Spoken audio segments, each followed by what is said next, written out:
जा रहा है। सिर्फ ये नहीं किताब ले लिया रटे जा रहा है। एलपीजी क्या है?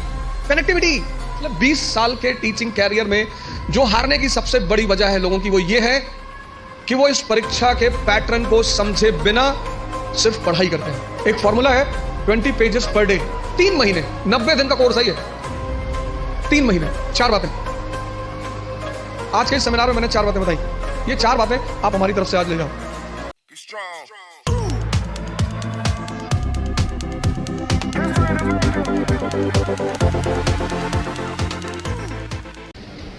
बोले गुड आफ्टरनून एंड जय हिंद। तैयारी में क्या करना है, प्रीलिम्स में क्या करना है, मेंस में क्या करना है, वो रामेश्वर बहुत अच्छे से बताएंगे। उस तरफ से गुजरे हैं तो ये उस पर बात करें। हम जिन मुद्दों पे आज बात करेंगे उसमें यह है कि जब आप कोई काम शुरू करते हैं तो पहले दौर में वो असंभव सा लगता है, इम्पॉसिबल। कोई भी काम, यहां पे जितने लोग बैठे हैं सब साइकिल चलाना जानते होंगे। अब तो सब जानते होंगे। अब क्या लगता है कि साइकिल चलाना कितना आसान है, लेकिन जब सीखना शुरू किया होगा तब कितने दिन लगे होंगे साइकिल लेके सिर्फ दौड़ने में। अब तो जो साइकिल सीखते हैं वो तो बड़ा बेहुदा तरीका साइकिल सीखने का। अब तो 2 पहिए बैलेंस करने के लिए लगा देते, वो बहुत गंदा तरीका है। उस तरीके से लोग मार नहीं खाते। वो गंदा इसीलिए है, उस तरीके से कोई मार ही नहीं खाता। हम तो मार गए, साइकिल लेके गए, गिर गए, हैंडल टेढ़ी हो गई, चैन टूट गई, उसके बाद घर पे कायदे की धुलाई भी हुई, तो दोनों पैरेलली चलता था। और 1980s में साइकिल होना ही बड़ी बात थी। आज तो बड़ी हिकारत भरी नजर से साइकिल को देखा जाता है, लेकिन 1980 में साइकिल होना बहुत बड़ी बात। और साइकिल कोई देना नहीं चाहता था। उसका एक ही तरीका होता था कि आप लेकर भागो, बस आप वेट करो। जैसे कहते हैं ना गुरिल्ला वॉर, कि पिताजी आए, साइकिल खड़ी की और गलती से अगर उन्होंने चाबी नहीं निकाली तो आपका काम हो गया। तो 10 दिन 15 दिन तो इसमें लगता था बैलेंस करने में। कितना असंभव लगता था साइकिल सीखना, और आज मजाक लगता है। अभी मेरी रामेश्वर से बात हो रही थी, मैंने कहा एक दिन में दुनिया बदल गई। बोले हाँ। लोग बदल गए? हाँ।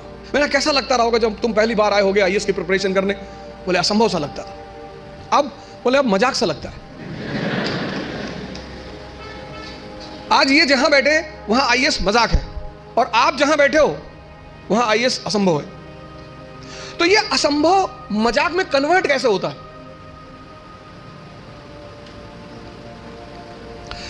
एक लड़के ने, उसकी गर्लफ्रेंड की शादी हो रही थी। अरे हो जाती है यार शादी इसमें इतना। तो उस लड़के ने अपनी गर्लफ्रेंड से कहा कि कुछ निशानी दे दो जिसको मैं जिंदगी भर अपने पास रखूं। तो उस लड़की ने अपनी एक जूती निकाली, दे दिया। लड़का उस जूती को लेके गया सुनार के पास, जो सोने वगैरह का काम करते सुनार, उनके पास गया। उसने कहा कि इस जूती को चांदी के फ्रेम में बना दो।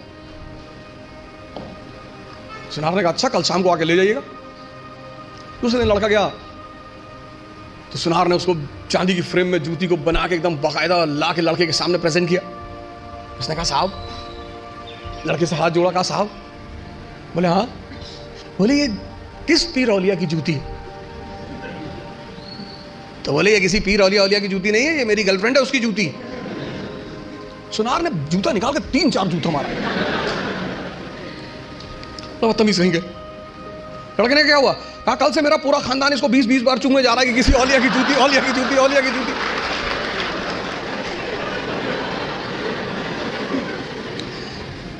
सर ये हंसने की बात नहीं है, ये समझने की बात है। बिना समझे किसी फील्ड में नहीं कूदना है। यहीं से तो शुरुआत है सेमिनार की, कि तुम जहां बैठे हो वहां आईएएस असंभव है, और रामेश्वर जहां बैठा है वहां आईएएस मजाक है। तो ये असंभव मजाक में कैसे बदले, कैसे तुम यहां आकर बैठो? उसका पहला सूत्र यही है कि जिस फील्ड में भी कूदना चाहते हो पहले उसको समझो, वो क्या है, उसमें क्या करना पड़ता है, उसके स्टेजेस क्या क्या हैं, कितना समय लगता है। दुनिया में असंभव ही मजाक बनते हैं। और ऐसे सामान्य, हम इकरा की एक बहुत अच्छी अदा रही है, हम हमेशा उस एस्पिरेंट को कॉल करते हैं जिसने वो असंभव को मजाक बनाया हो। सैफिन भी आया था, उसने भी असंभव को मजाक ही बनाया था। सामान्य, अति सामान्य परिवार, अति सामान्य, सामान्य भी नहीं, अति सामान्य। सामान्य में तो कम से कम आपको खाना मिल जाता है, माँ बाप कुछ पैसे भेज देते हैं। अति सामान्य, खाने का पता नहीं मिलेगा कि नहीं, पिताजी महीने में कितना पैसा भेजेंगे। अति सामान्य, अति सामान्य व्यक्ति के लिए लड़ना बहुत बड़ी बात होती है। लड़ना तो सबको है, लेकिन जो अति सामान्य, पहला सूत्र यह है कि जिस भी फील्ड में कूदना है, बात समझ में आ रही ना, जिस भी फील्ड में कूदना है, जहां भी जाना है, जिसकी भी प्रिपरेशन करनी, साइकिल है प्रिपरेशन।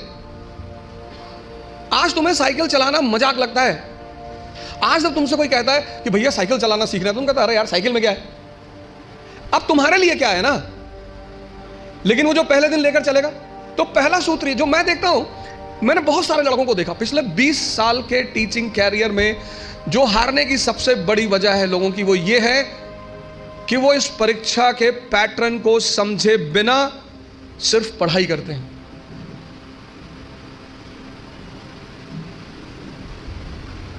और हर चीज का एक तरीका है, और हर जगह कोई गुरु है। आपको भी किसी ने साइकिल चलाना सिखाया होगा, वहां भी कोई गुरु रहा होगा, उसने कहा होगा हैंडल बैलेंस कर, हैंडल बैलेंस कर, सीधे देखो, सीधे देखो। कहां किसको सीधे दिखाई पड़ता है।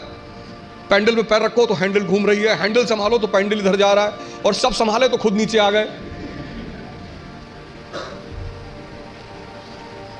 पहला फॉर्मूला असंभव को मजाक बनाने का है कि जिस फील्ड में जाना है उसके पूरे पैटर्न का पहले अध्ययन करना है। तो पहला काम आप यही करो, समझो कि इस पर्टिकुलर एग्जामिनेशन की क्या आवश्यकता है। दूसरा, सेल्फ इंट्रोस्पेक्शन। आपकी क्षमता कितनी, आपकी ताकत कितनी, कम है बढ़ा लो। भाई पहले दिन जॉगिंग करने जाओगे तो 20 किलोमीटर करोगे, और 20 किलोमीटर कर लिए तो शाम को आईसीयू में मिलोगे। जब भी हम कोई काम शुरू करते हैं तो हमारा मन बड़ा एक्साइटमेंट में रहता है। जैसे बड़ी छोटा सा एग्जांपल है, जब हम स्कूल में थे और क्लास चेंज होती थी, ये 3rd से 4th में गए, तो जब 4th क्लास की किताबें आती थी नई नई, उस दिन पढ़ने का बड़ा मन करता था। फिर 10 दिन बाद जब वो किताबें पुरानी हो जाती थी तो वही किताबें देखने का मन नहीं करता था। ये मन का नेचर है, एक्साइटमेंट। नहीं बाइक घर में आई, खूब चलाए 3-4 दिन, बाद में देखने का मन ही नहीं किया। अपनी ताकत, क्षमता सबकी बराबर है, कोई कम यूज करता है, कोई ज्यादा यूज करता है। मेहनत करने से, सिर्फ पढ़ने से कुछ नहीं होता। अगर मेहनत करने से सब कुछ होता तो सबसे ज्यादा फायदा होता मजदूरों का।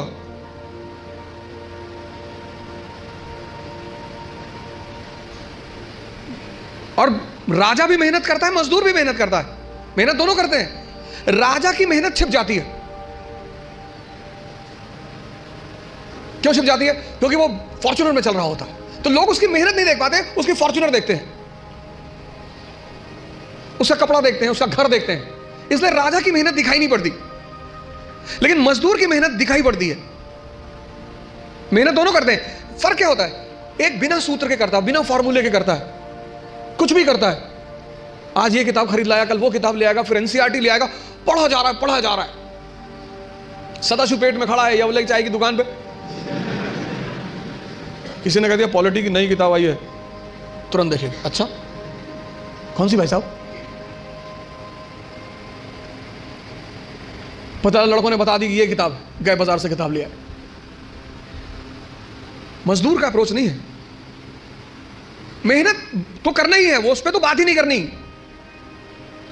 मेहनत तो करना ही नहीं, मेहनत पे तो सॉरी बात ही नहीं करनी। बात करनी है मेहनत के अप्रोच पे।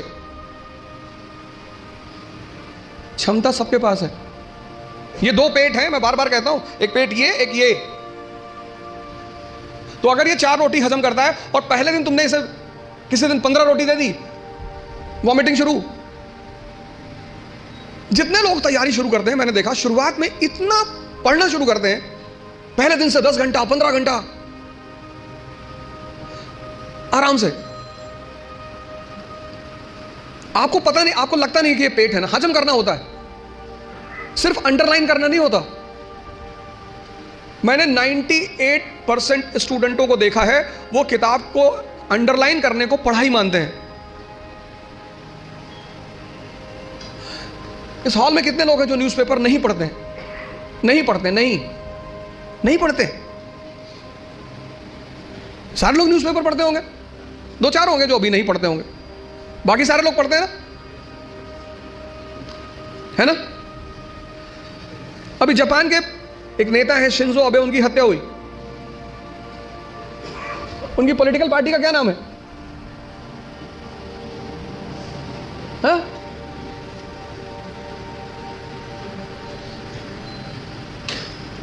किसी को नहीं पता? अरे भैया, हफ्ते भर पहले की घटना है, पता ही नहीं, और अंडरलाइन किए होगे।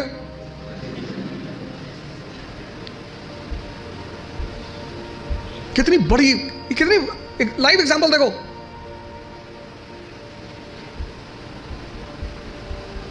अपना स्व मूल्यांकन करना बहुत बड़ी बात होती है, सेल्फ इंट्रोस्पेक्शन।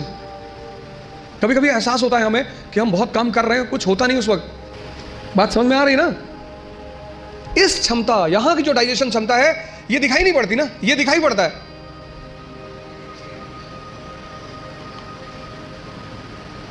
ये पेट दिखाई पड़ता है, ये पेट दिखाई नहीं पड़ता। अब ये क्षमता विकसित, स्ट्रॉन्ग कैसे होगी? बड़ा प्यारा फॉर्मूला, सेकंड फॉर्मूला। क्षमता बढ़ानी है मन की, हजम करने की, बहुत प्यारा, जो कि फिर 98% लोग नहीं करते। तुम बिना सोचे पढ़ सकते हो, तुम बिना सोचे पढ़ सकते हो, बिना सोचे लिख नहीं सकते। एक फॉर्मूला है 20 पेजेस पर डे। आप लिखिए। आप किसी भी कोचिंग जाते हैं, कहीं भी जाते हैं, कोई टॉपिक खत्म होता है, उस टॉपिक को आप कम से कम 5 बार लिखिए। आप पढ़ने की आदत छोड़िए, लिखना शुरू करिए। जितना आप लिखेंगे उतना सोचने की क्षमता या हजम करने की क्षमता डेवलप होगी। भाई पहले दिन जॉगिंग करने गए, 2 किलोमीटर गए, 5 दिन 6 दिन 2 किलोमीटर जाते रहे, फिर 10वें दिन 5 किलोमीटर, क्षमता बढ़ी ना? एक दिन में नहीं बढ़ेगी। यह दूसरा फॉर्मूला है। अपनी इंटरनल क्षमता को बढ़ाओ।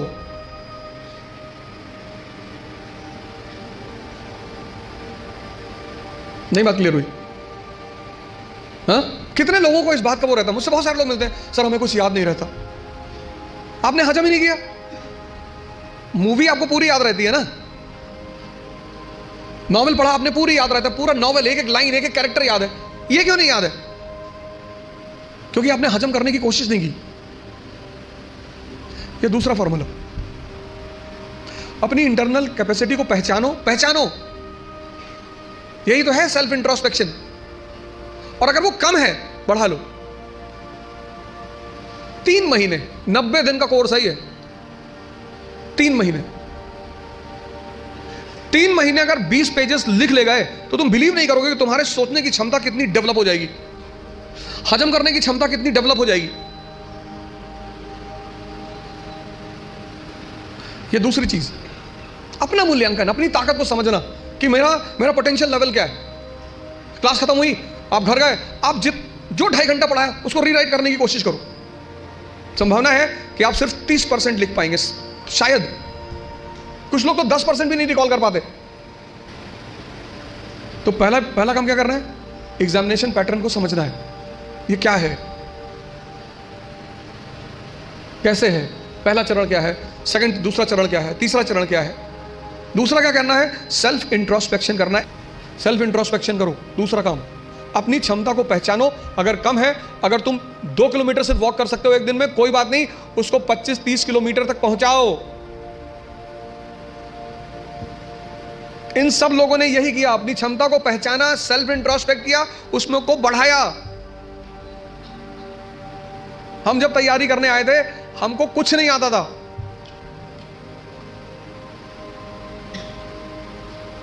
ऐसा नहीं कि तुम्हें ही, तुम्हारे साथ ये सब चीजें हो रही हैं।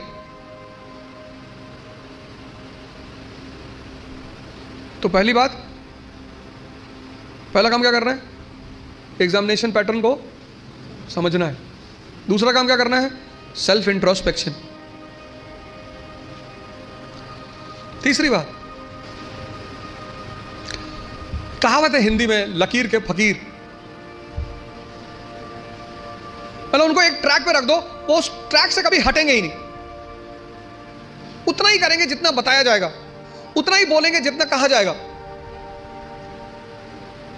जो जिंदा दिमाग है, जिंदा, वो अपने समय को, जैसे अगर आप आईएएस मेंस का पेपर देखें तो 1970s के जो क्वेश्चन थे वो अलग थे, 1990s के क्वेश्चन अलग हो गए, फिर 2000 के बाद क्वेश्चन बिल्कुल अलग हो गए, और आज तो जो मेंस का पैटर्न है क्वेश्चन पूछने का, वो तो एकदम पलट चुका है। अमेरिका का एक विद्वान था थॉमस जेफरसन, उसने कहा किसी भी संविधान को सिर्फ 19 साल चलना चाहिए। थॉमस जेफरसन, जब अमेरिका में संविधान लिखा जाने लगा तो उसने कहा किसी भी संविधान को सिर्फ 19 साल बस, क्योंकि 19 साल बाद बहुत सी चीजें बदल चुकी होंगी। तो जब चीजें बदल जाएंगी तो फिर संविधान लिखा जाएगा बदली हुई परिस्थिति के हिसाब से।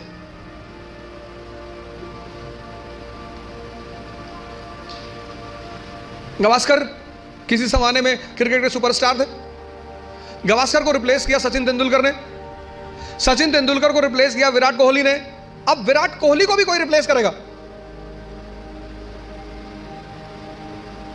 समय की जो सबसे बड़ी चीज है वो है change. Change is the law of nature. और जो चेंज को नहीं समझेगा, सिर्फ पढ़ाई करने का मतलब ये नहीं होता कि आप रट लो किसी चीज को। तीसरी सबसे बड़ी चीज ये है कि तुम्हारी जो समय है, सिचुएशन, परिस्थिति, इकोनॉमी, सोसाइटी, पॉलिटी, और सब इंटरकनेक्टेड है। स्कूल में हम क्या करते हैं? सबको सेग्रीगेट करके पढ़ते हैं, अलग अलग, लेकिन सिविल सर्विस में सब एक दूसरे से जुड़े हुए हैं।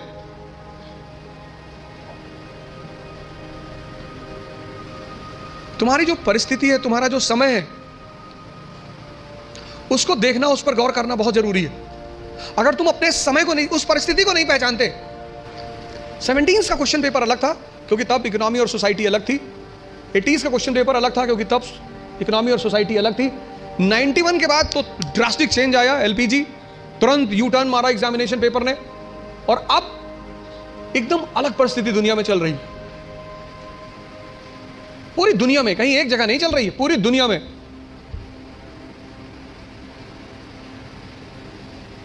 ये तीसरी चीज है, अपना समय। सिर्फ ये नहीं किताब ले लिया रटे जा रहा है, एलपीजी क्या है, कनेक्टिविटी।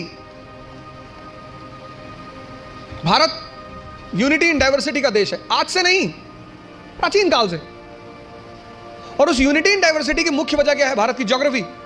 कल्चर किस पे डिपेंड करता है? ज्योग्राफी पे। कल्चर मतलब ड्रेस, कल्चर मतलब खाना। कश्मीर का हिंदू और तमिलनाडु का हिंदू, दोनों के ड्रेसिंग सेंस अलग अलग होंगे क्योंकि दोनों की ज्योग्राफी अलग अलग है। गुजरात का मुसलमान और नॉर्थ ईस्ट का मुसलमान, दोनों का ड्रेसिंग सेंस अलग अलग होंगे, और खाना भी अलग अलग होगा।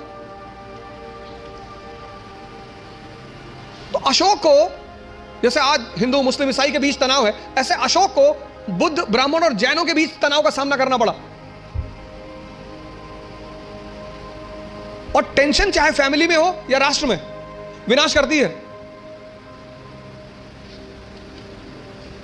जो तुम आज सिचुएशन देख रहे हो, ये सिचुएशन अशोक के सामने भी थी। तभी तो हम उसे द ग्रेट कहते हैं, जिसको समझ में आ रहा हो। और फिर वो धम्म की नीति का प्रतिपादन, पॉलिसी ऑफ धम्म, और उस पॉलिसी ऑफ धम्म में वो कहता है सार वृद्धि, कि प्रत्येक व्यक्ति को हर धर्म के बेसिक सिद्धांत को समझना चाहिए। और किसी भी धर्म का बेसिक सिद्धांत, वो चाहे इस्लाम हो, चाहे हिंदुइज्म हो, चाहे क्रिश्चियनिटी हो, बेसिक सिद्धांत किसी भी धर्म में कोई अंतर नहीं है। बेसिक सिद्धांत इस्लाम, क्रिश्चियनिटी, इसी पे तो दाराशिकों ने किताब लिखी थी, Majmul Bahrain, the meeting of two oceans, Islam and Hinduism. वो जो अशोक के समय परिस्थिति थी, बुद्धिस्ट, ब्राह्मण और जैनों के बीच तनाव, वही परिस्थिति मेडिवल इंडिया में अकबर के सामने थी। हिंदू, मुसलमान और फिर उनके विभिन्न डिफरेंट सेक्ट्स, संप्रदाय, शिया, सुन्नी, शैवाइट, वैष्णवाइट। तो उसने भी फिर कहा कि नहीं, इस तनाव को कम करना है तो तौहीद इलाही, तौहीद इलाही। अब जब तुम मेंस में आंसर लिखते हो तो तुम्हें ये कंपैरिजन दिखाना पड़ेगा। वो जो तुम्हारा एग्जामिनी है ना, उसको पता लगना चाहिए कि यार इसने हिस्ट्री से सीखा है। India is a country of unity in diversity. आज कोई हम इस समस्या से परेशान नहीं है, पहले से। और जब जब हम इस समस्या से परेशान हुए, हमारे पास सॉल्यूशन था। परिस्थिति, अपनी प्रेजेंट परिस्थिति को समझना, राष्ट्र की आर्थिक स्थिति, economic condition, social condition, political condition, cultural condition, ये 3 काम कर लो आप। और अगर ये 3 काम आपने कर लिया तो आप भी कल यहां बैठोगे और असंभव को मजाक बना दोगे। पहला काम, पूरा एग्जामिनेशन पैटर्न को समझो। घर जाकर नहीं समझते हो, जहां कोचिंग में पढ़ते हो उस टीचर से पूछो कि सर ये है भाई, क्या क्या क्या है सर, डिमांड इनकी क्या है सर, ये बेस में क्या चाहते हैं सर, ये प्रीलिम्स में क्या चाहते हैं। कितना पढ़ोगे यार? अगर तुम एक बार सिलेबस उठाकर देखो आईएएस का, तो सिर्फ सिलेबस देखकर ही तुम्हारी हालत खराब हो जाएगी। कोई तो फॉर्मूला होगा जो इन लोगों ने फॉलो किया होगा और प्रीलिम्स निकला। इस दुनिया में हर कोई भी आदमी ओमनीसिएंट नहीं है। अभी आप हमसे 4 क्वेश्चन पूछ लो, हो सकता है मैं ही जवाब ना दे पाऊं। दूसरा, सेल्फ इंट्रोस्पेक्शन करो, अपनी क्षमता को चेक करो। और तीसरा, अपनी परिस्थिति को समझो। इन सबके साथ ये 3 बातें क्लियर हुई ना। इन सबके साथ जो चौथी बात, जो मतलब मुझे बोलना ही होता, जीवन मतलब युद्ध। ये लास्ट बात, या तो आप हंस हंस के लड़ोगे या रो रो के लड़ोगे।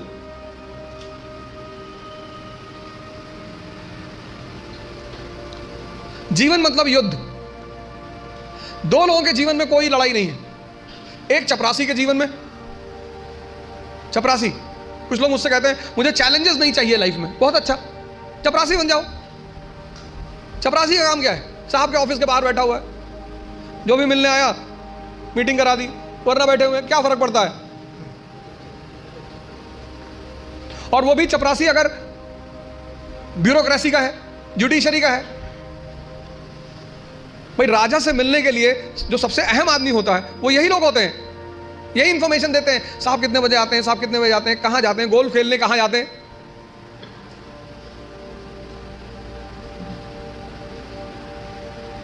और या फिर जो लोग हरिद्वार चले गए, जिन्होंने कहा भैया हमें नहीं बनना आईएएस, हमें प्रधानमंत्री नहीं बनना, हमें कुछ बनना ही नहीं।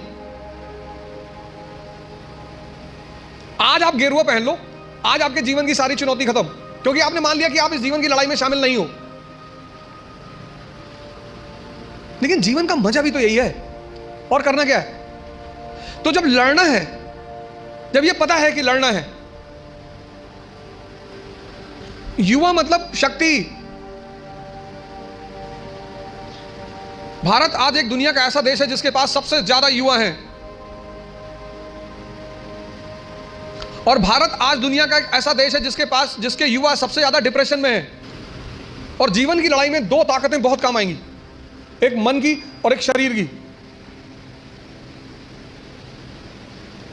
तुम जब भी ऊपर उठोगे तो ये ग्रेविटी तुम्हें नीचे खींचेगी ना, ऐसा समाज की ग्रेविटी है।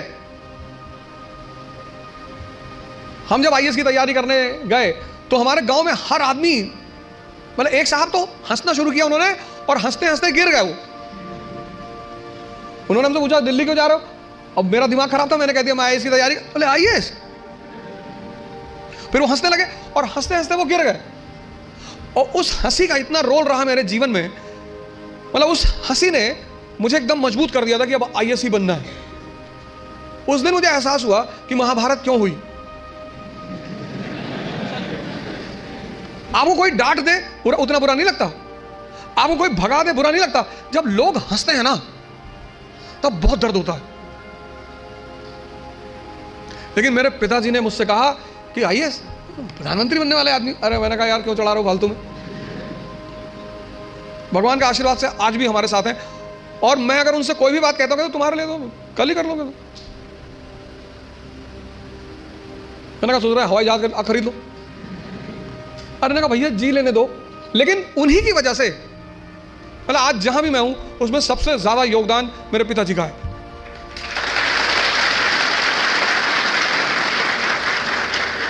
और वो योगदान क्या है सबसे ज्यादा बड़ा, उन्होंने मुझे कभी निराश नहीं किया। हमेशा हर चीज में, अरे तुमसे क्यों नहीं होगा, तुम ही करोगे। तो मैं सब लोगों से यहां रिक्वेस्ट करूंगा कि आप योग और ध्यान से जरूर जुड़ें। ध्यान किसी धर्म का नहीं है, उस ध्यान पर किसी धर्म विशेष की मोनोपोली नहीं है। ध्यान का सीधा सा मतलब है अपने मन को समझना। आप में से बहुत सारे लोग हैं जो 10 घंटा पढ़ना चाहते हैं लेकिन ये पढ़ने ही नहीं देता होगा। तुम्हारी जीत किस पर निर्भर करती है? अगर इससे तुम्हारी दोस्ती हो गई और तुम जो करना चाहते हो उसमें ये तुम्हें सपोर्ट करने लगा, या तुम उठे सुबह, तुमने डिसाइड किया कि आज मैं 4 घंटे पढ़ूंगा और तुम्हारा मन तुम्हारे साथ बैठ गया और 8 घंटे बीत गए, तुम्हें पता ही नहीं चला, वही तो ब्लेसिंग है। और तुमने टारगेट बनाया कि 6 घंटे पढ़ूंगा और 60 मिनट बाद तुम चाय पी रहे हो, बाहर खड़े हो गए। और चाय पी रहे हो तो बुरा नहीं कर रहे हो, चलो अच्छा कर रहे हो। तुम्हारा जो डिस्कशन है, तुम जब भी लोगों से बात करो तुम ये गौर करो कि किस मुद्दे पे कर रहे हो। सुष्मिता सेन शादी कर रही है,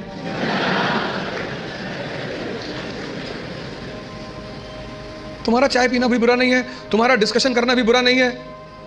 बुरा है तुम्हारा मुद्दा।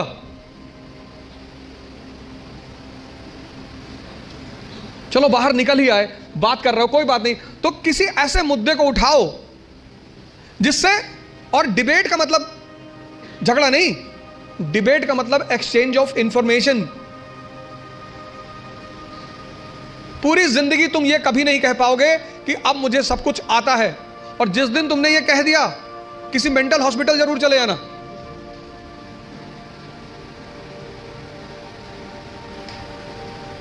अपने आप को ताकतवर बनाओ, फिजिकली और मेंटली, क्योंकि यही ताकत तुम्हारा उत्साह बनेगी। मुझसे लोग पूछते हैं उत्साह कहां से आता है? शक्ति से। ये जो एंथुजियाज्म है, ये जो कॉन्फिडेंस है, ये ताकत का खेल है। अपनी पढ़ाई के साथ जिस चीज को तुम निगलेक्ट करते हो, जो निगलेक्ट करते हो, तुम उस पर ध्यान ही नहीं देते, वो चीज है तुम्हारी पर्सनैलिटी। पढ़ाई के साथ साथ जो इक्वली इंपॉर्टेंट चीज है वो है पर्सनैलिटी, तुम्हारी साइकोलॉजी, तुम्हारा सोचने का तरीका। 4 बातें आज के इस सेमिनार में मैंने 4 बातें बताई। पहला, पैटर्न ऑफ एग्जामिनेशन। दूसरा, सेल्फ इंट्रोस्पेक्शन। तीसरा, सिचुएशन। और चौथा, पर्सनैलिटी। ये 4 बातें आप हमारी तरफ से आज ले जाओ। बाकी तो एग्जामिनेशन पैटर्न पर रामेश्वर अच्छा